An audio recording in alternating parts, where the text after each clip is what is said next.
Berzoini, como é que você está? Tudo bom? Tá fechado o microfone. Pronto, agora está aberto. Legal. Tudo bem? Tudo bom, graças a Deus. Que bom que está conversando contigo. E nós vamos falar sobre política econômica, tem um artigo seu importante que foi publicado lá no GGN, mas antes, vamos falar de política, antes de falar de política econômica, ontem...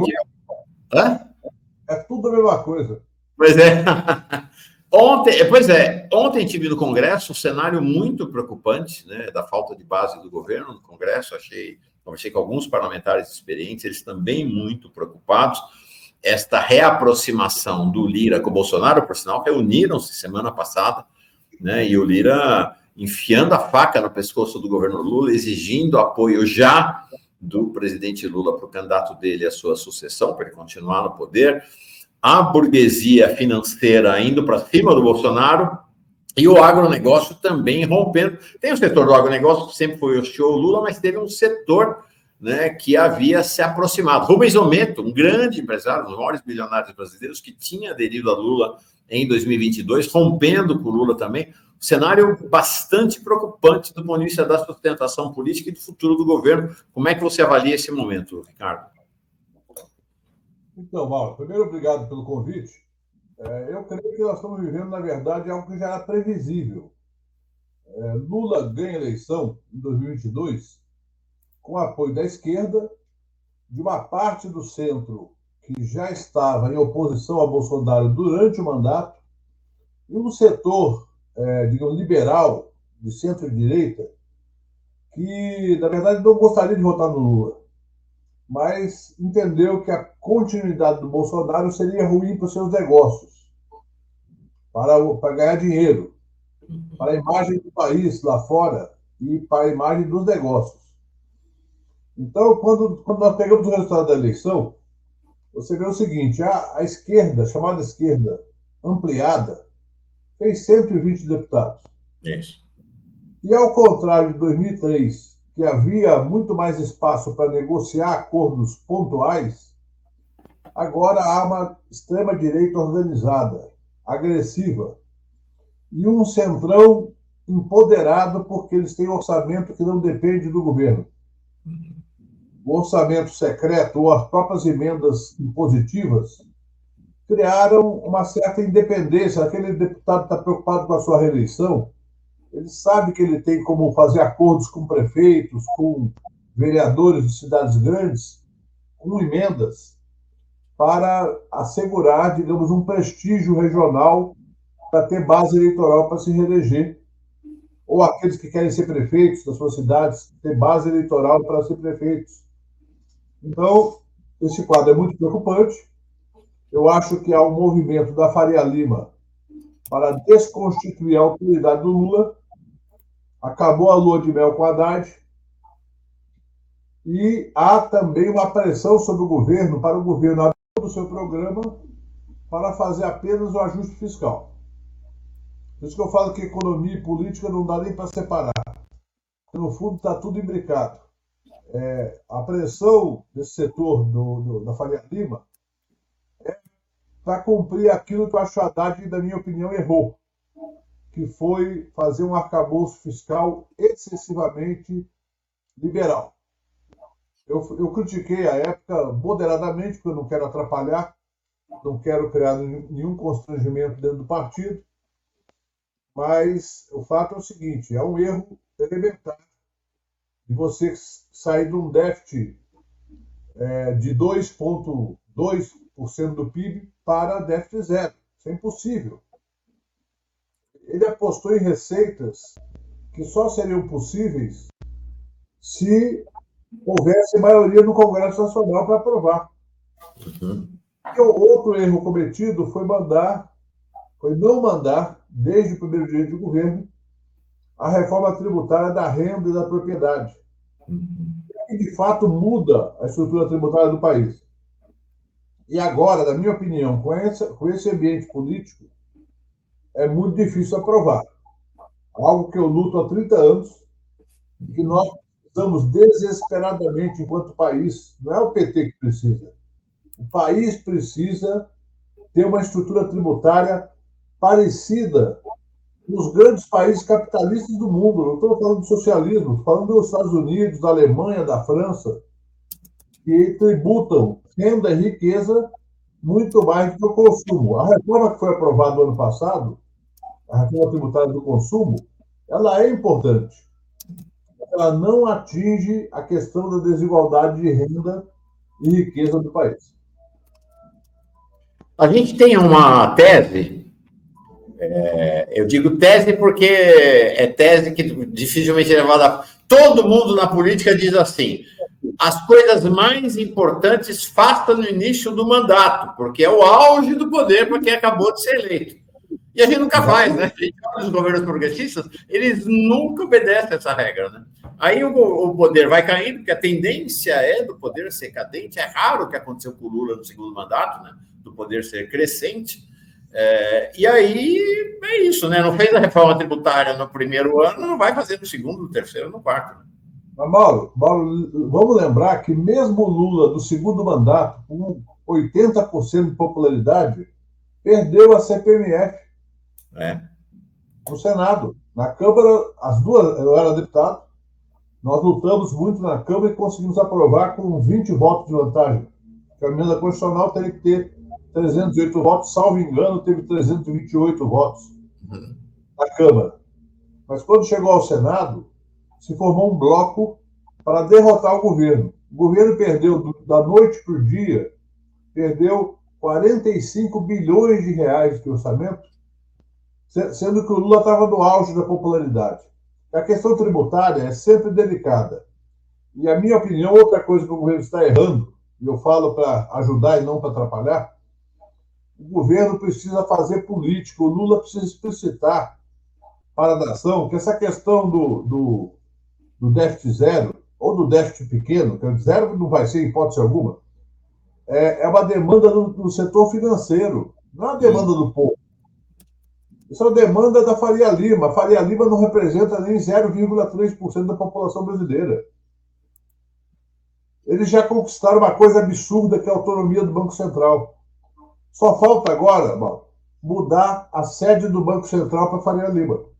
Sair de Brasília e colocar na Faria Lima, porque eles querem mandar do Banco Central de maneira irrestrita. Vamos falar do Banco Central, tem esse artigo seu, mas ainda antes de falar do Banco Central, Bertolini, você tem uma enorme experiência de governo, né?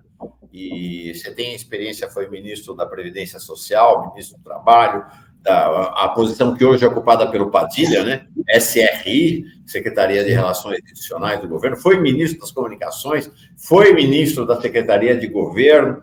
Então, e você fala dessa necessidade da comunicação direta do Lula com o povo.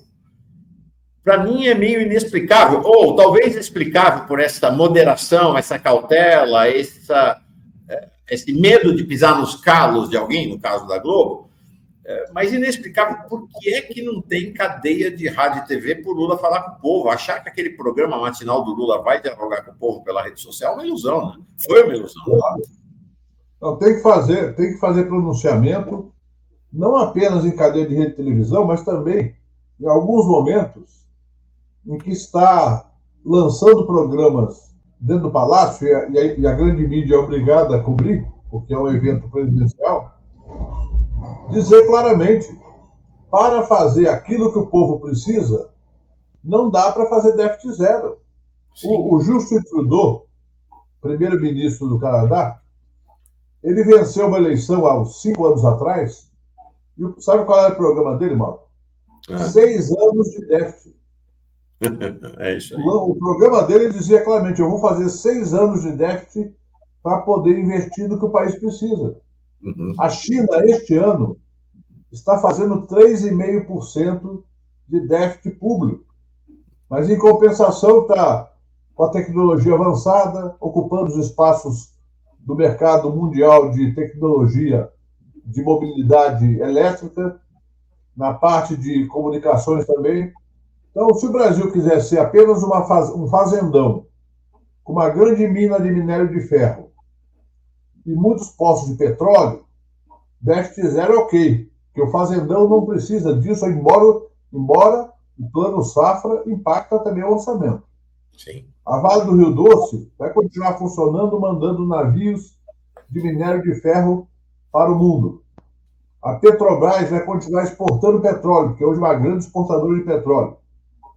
Só que nós não precisamos disso, nós precisamos de mais Embraer. Sim. Mais empresas de tecnologia, de aviação, de eletrônica. Então, é uma questão objetiva. O Lula precisa falar ao país isso. Sim. Eu sou mineiro, né? Lá em Minas a gente fala assim, pronto, o Lula precisa dizer assim, pronto, ou pronto que o país vai. Pronto que eu vou. Pronto que eu vou. É isso aí. É bom que eu vim, oncotô e pronto que eu vou. Acho que essa, inclusive, a balança comercial brasileira alimenta uma certa ilusão dos setores governistas, né, que acham que é um sinal de grande desenvolvimento, mas a balança comercial brasileira hoje, gente, nós estamos exportando de grátis água, porque quando você está exportando soja, milho e gado, você está mandando água para o exterior, está destruindo o meio ambiente, exportando ferro e exportando petróleo. O Brasil é um dos maiores exportadores de petróleo. Nós estamos ajudando a destruir o meio ambiente no Brasil, com essa coisa aí do agronegócio, e no planeta com essa exportação de petróleo em volumes absurdos. Né? Que projeto de Proconvô. Para onde que eu vou? Que projeto de país é esse? Né? Essa é a questão. Nosso grande objetivo tem que ser fazer um debate com as vanguardas políticas, mas também com o povão. Se você quiser que o seu filho ou seu neto tenha um salário bom, não adianta só ele fazer faculdade. Ele tem que ter um mercado de trabalho forte, de conteúdo tecnológico, porque o agro não dá emprego de qualidade para muita gente. A mineração também não dá emprego de qualidade para muita gente. O que dá emprego de qualidade é indústria de valor agregado. Como, por exemplo, a Embraer. A Embraer tem 4 mil engenheiros. Agora, sabe que a Huawei, fabricante de celulares e antenas da China, tem 70 mil engenheiros. 70 mil. A BYD, na China, tem mais de 50 mil engenheiros. Numa empresa. Agora, acho que é isso, né? O governo assentou sua política econômica com base no que você qualifica de um equívoco. Acho que os economistas de esquerda, alguns mais explicitamente, outros menos, alguns falando só internamente para não criar problemas para o governo, outros mais publicamente, né? Mais uma ideia geral de que havia esse equívoco do déficit zero. E aí o Haddad, para fazer o déficit zero, mas fugir à receita tradicional neoliberal, o que é o déficit zero na receita neoliberal? Corta o dinheiro dos pobres, né? Corta o orçamento da saúde, da educação e tudo. Ele assentou a crença dele no déficit zero na ideia de aumentar a arrecadação, em vez de cortar custo. Só que o que aconteceu agora, nesses últimos 3 meses, desde o começo do ano, mas especialmente nos últimos 2 meses, é que a burguesia falou, chega, nós não vamos dar mais um tostão. Vocês vão agora vão fazer o que sempre se fez para ter déficit zero, que é diminuir o Estado, que é cortar o dinheiro dos pobres, cortar saúde, educação, cortar previdência, fazer a receita tradicional. Tanto que o Pacheco devolveu essa medida provisória aí do PIS/COFINS. Daqui não sai mais um tostão, que é o que disse o Momento, que é um cara que apoiou o Lula, falou, não tem mais um tostão para vocês. E aí o que a gente vê são os sinais de que a equipe econômica está cedendo essa chantagem. Você que foi ministro da Previdência está mandando um projeto ou para desvincular o reajuste das aposentadorias. Há uma avaliação de que talvez não faça isso, porque vai ser um hecatombe política, né? Mas pelo menos desvincular os benefícios previdenciários do reajuste do salário mínimo e, de fato, talvez romper, liquidar com os pisos da educação e da saúde, né? Isso aí vai ser dramático. Não, e aí é o momento justamente de falar ao povo. Assim, olha, esse pessoal que ganha muito dinheiro, mercado financeiro, das grandes empresas monopolistas ou oligopolistas do Brasil, eles não querem pagar uma coisa que todo mundo paga no mundo todo, que é a tributação sobre dividendos. E já que estão devolvendo a MP do PIS/COFINS, por que não hoje lançar uma proposta de se criar uma contribuição social sobre dividendos? Vai ser um imposto, porque imposto você reparte com estados e municípios. A contribuição para a Seguridade Social, você arrecada aí, com uma alíquota de 15%, arrecada em torno de 120 bilhões por ano. 120 bilhões de reais por ano. Pois é. E pode começar a vigorar em 90 dias, que é a chamada noventena, porque o imposto só pode vigorar no ano seguinte, mas a contribuição social, no governo Fernando Henrique, ficou estabelecido que contribuições sociais só precisam de 90 dias para começar a vigorar. Nós estamos agora no mês de junho.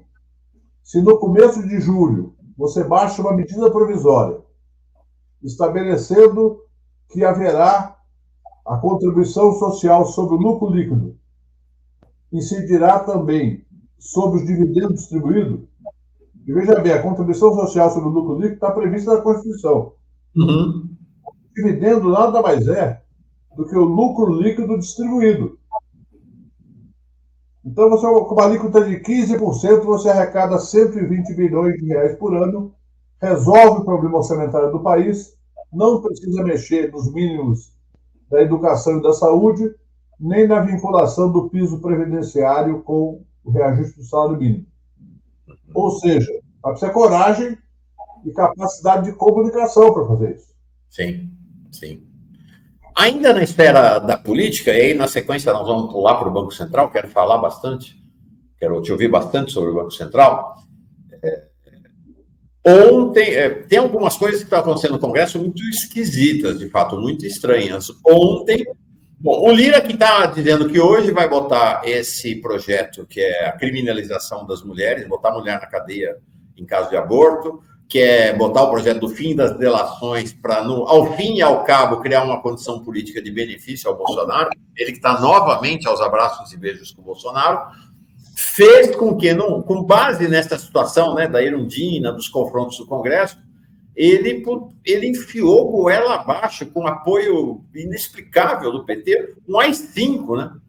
Agora, a partir de agora, isso vai ser votado hoje, deve ser aprovado à mesa da Câmara, ou seja, ele vai ter o direito de suspender mandato de parlamentar por 6 meses, sem passar pelo Conselho de Ética, sem passar por lugar nenhum.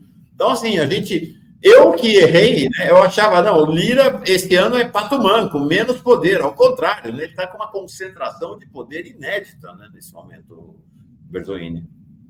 Sim, na verdade, essa proposta que ele está colocando, aproveitando uma situação de agressividade das comissões, no próprio plenário da Câmara, é uma proposta inconstitucional.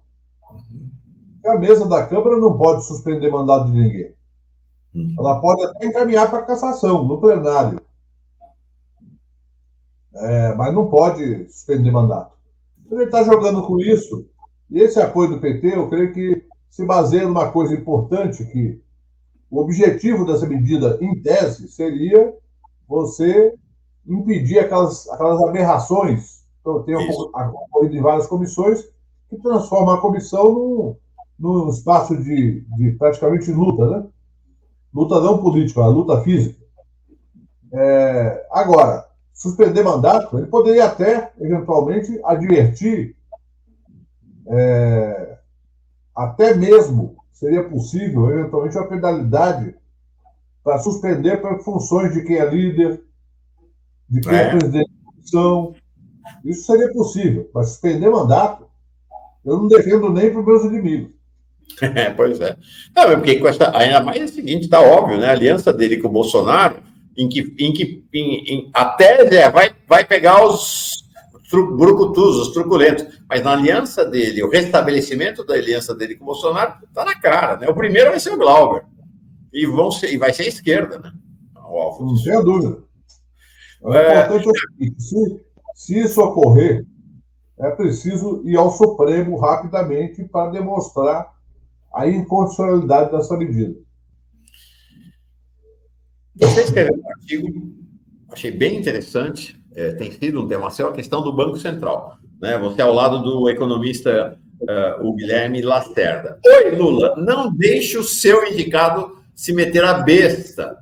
Né? É uma resposta, na verdade. Esse aí que já foi presidente do Banco Central, o Armínio Fraga, né, que está querendo determinar os limites, né? Quem pode, quem não pode ser presidente do Banco Central. Pode ser alguém que seja bem parecido com esse que ali do meio, né? Se fizer o jogo que ele faz, por sinal, ontem, o Roberto Campos Neto, anteontem à noite, foi alvo de uma enorme celebração lá no Palácio dos Bandeirantes, o mercado financeiro todo reunido, para dizer que ele é maravilhoso, que ele é fantástico, que ele deve ser deputado, presidente, o que ele quiser, meio que o salvador do capitalismo financeiro brasileiro. O que é esse teu artigo, Ricardo, e qual é a tua preocupação?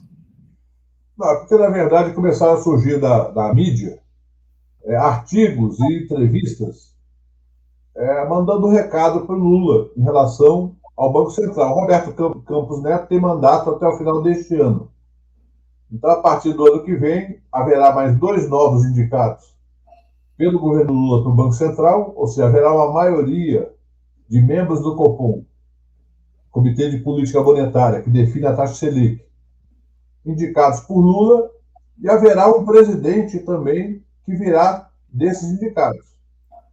Ou seja, haverá a possibilidade de fazer uma política monetária mais alinhada com os interesses do povo brasileiro e menos alinhada com os interesses da Faria Lima. Quando eu falo Faria Lima, é uma maneira que a gente fala hoje genericamente, até porque a sede do Bradesco é Osasco, a sede do Itaú é do Jabaquara, mas todos eles têm escritórios e departamentos da Faria Lima, onde estão as principais gestoras de ativos do país. E onde se forma um pensamento monetarista e um pensamento ultraliberal, e que tenta influenciar o povo brasileiro, tenta influenciar os deputados, a mídia, e a própria mídia, uma parte dela é financiada por essas empresas. Então, o nosso artigo ele vai no sentido de mostrar que esses alertas que estão fazendo ao Lula, cuidado com quem você vai indicar, cuidado com quem você indicar o que vai fazer. E, na verdade, eles querem manter o privilégio. Mauro, é uma coisa assintosa o Brasil ter hoje uma inflação de menos de 4% ao ano, e quando a Armindo Fraga deixou o governo Fernando Henrique, no final de 2002, a inflação estava em 12% e subindo. 12%. 12%. Não é 12%. 12% e subindo. 1/3 da dívida interna brasileira era dolarizada, ou seja, nós tínhamos dívida interna, uma parte dela em dólares, mais de 1/3. E o risco país era altíssimo, ou seja, ele não tem autoridade para falar. Ele é festejado pela mídia comercial, mas não tem autoridade para falar. Eu fui deputado de oposição quando o Fernando Henrique era presidente, e ele era presidente do Banco Central. Até tínhamos uma relação muito cordial de diálogo, mas óbvio, eu fazia críticas duras. Quem pegar a Folha de São Paulo da época, o Estadão, o Globo, vai ver minhas falas.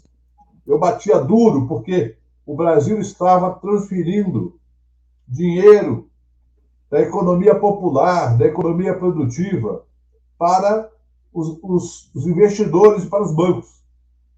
Bom, o Campos Neto está mantendo uma taxa de 10,5%, pode cair agora no próximo Copom para 10,25%, uma inflação de menos de 4%. Isso significa que a União tem que lançar mais dívida para poder pagar a própria dívida. Sim. Isso significa que a economia do pequeno comerciante, do pequeno industrial, do pequeno agricultor, o cara produz e gasta 20% a 30% do que ganha com juros. Isso significa que famílias e empresas são inviabilizadas por juros altos. E as pessoas que têm dinheiro aplicado, elas ganham, ao ano, 6% acima da inflação. Sim. Ou você imagina, você não precisa sair de casa. Se você tiver dinheiro, se você receber uma herança, ou ganhar na loteria, ou for um rico de nascença, você não precisa sair de casa para ganhar.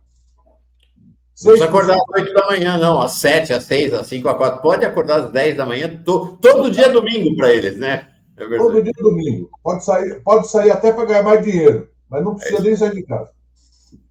O Paulo Klias, o economista Paulo Klias, que vai entrar logo depois de você, ele tematiza muito sobre isso, né? E ele observa esse disparate que a gente vive, né? O ano passado, primeiro ano do governo Lula, nunca antes na história desse país o Estado brasileiro pagou tanto, deu tanto dinheiro para remunerar. E aí é o que eu digo, gente, sempre que você ouve falar em mercado, traduz na sua cabeça. Mercado quer dizer os bilionários, os milionários, os muito ricos e os ricos. Isso é o mercado.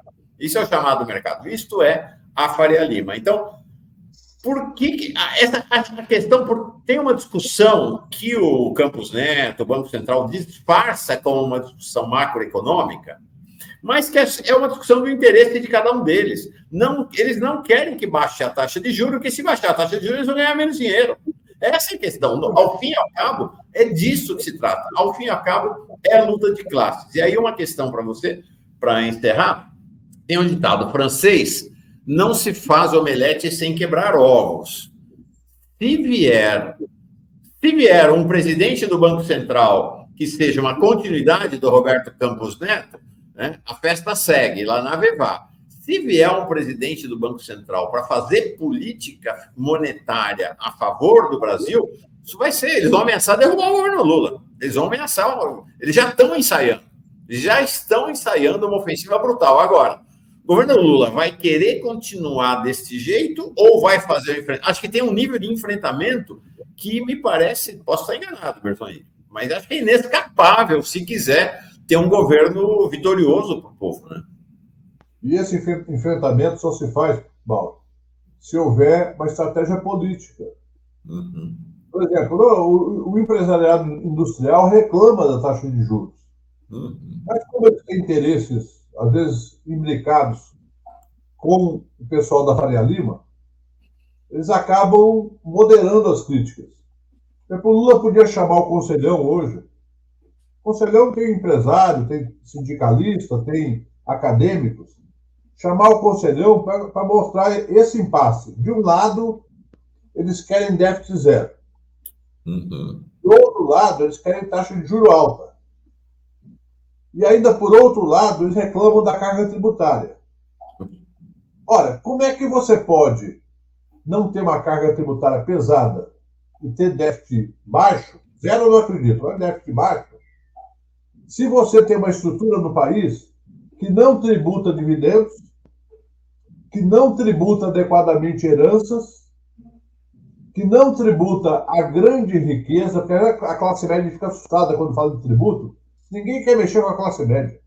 Nós temos que mexer com a turma da bufunfa, ou a turma do andar de cima. E é do andar de cima mesmo, aquele pessoal que mora em cobertura de 15 milhões, de 30 milhões, de 50 milhões de reais. Aquele pessoal que tem cobertura em São Paulo, em Nova York e em Paris. Uhum. É isso aí. Não é o cidadão que tem uma casa da praia e um apartamento em São Paulo. Esse cidadão é classe média, trabalhador. Eu estou falando de quem, de fato, no Brasil, concentra a riqueza. Então, se você quiser ter carga tributária mais adequada, ela tem que tributar os ricos e reduzir a tributação da classe média e dos pobres. E se você quiser ter uma economia que cresça para valer, tem que ter juros mais baixos. Se você tivesse 3% de juro real, acima da inflação, ainda seria alto para o padrão mundial, mas seria razoável. E você tem que ter um sistema financeiro mais amigável, porque o sistema financeiro hoje é algoz do povo. Inclusive, vou falar aqui publicamente, eu sou funcionário do Banco do Brasil. Mas o Banco do Brasil, no governo Bolsonaro e no governo Lula, só está correndo atrás de lucro. Rentabilidade, sabe qual é a rentabilidade do Banco do Brasil hoje? Mais de 20% por ano. Nossa. Isso é uma vergonha.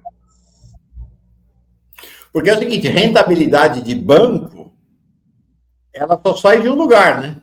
Das costas dos clientes e das costas do povo, né? Que paga juro por aí. Não tem de outro lugar. Não sai de outro lugar. Eu vou até avançar um pouco no que você falou. Na verdade, sai de dois lugares. Ou é o governo pagando juros para os títulos da dívida, que estão na tesouraria dos bancos, ou é o povo pagando juros para as suas dívidas. É isso aí. E veja bem, quando a gente fala de povo, eu não estou falando só do trabalhador. assalariado, estou falando do pequeno empresário. O pequeno empresário, o médio empresário, apanham nos bancos todos os dias. E às vezes se assustam quando a gente fala que é preciso uma reforma do sistema financeiro. E eles Os são caras sacrificados. apanham dos bancos todos os dias, mas depois vai lá e vota no Bolsonaro. Porra! Exatamente. Ou vota no cara do Do centro-direita que Centrão. Isso aí. Isso aí. Ricardo Berzoini, uma voz super necessária, muito bom ter te ouvido aqui hoje. Espero que a gente se encontre em breve. Abração. Grande abraço e até mais tarde. Até mais tarde.